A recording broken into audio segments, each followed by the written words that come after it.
ហើបំផុតដុតមនុងទាំងរូង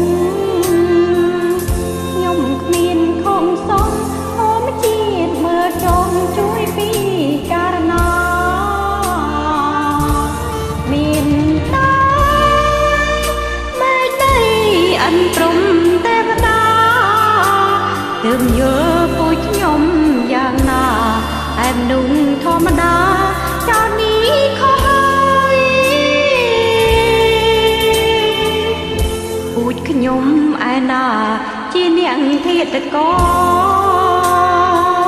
អាយុទេធัวមកសលៀបពោឲ្យคล้ายជាខ្មៅធាតកម្មដែលគ្មានផតាំងទុកនៅពុទ្ធោស្រាប់តែឥឡូវគេត្រូវប្រហារបបបាត់ខ្ញុំទៀតអូ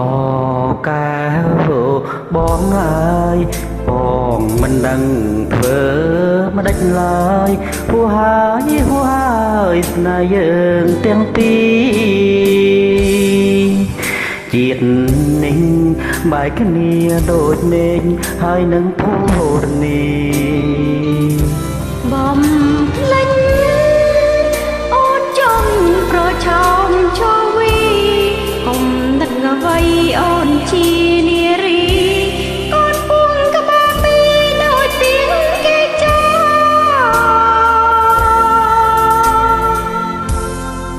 បងចង់ជួយអូនក្នុងនាមសង្សារតែខ្លាចគេថាបងយកស្នេហាធំជាងឪពុក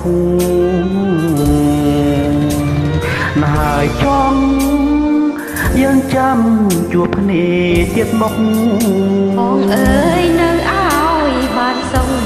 បាបឪពុកអូននាងឲ្យអងអោដៃអើយដៃគ្មានវាសនា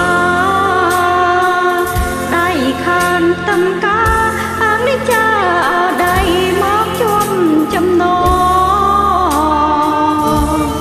លាហើយណាប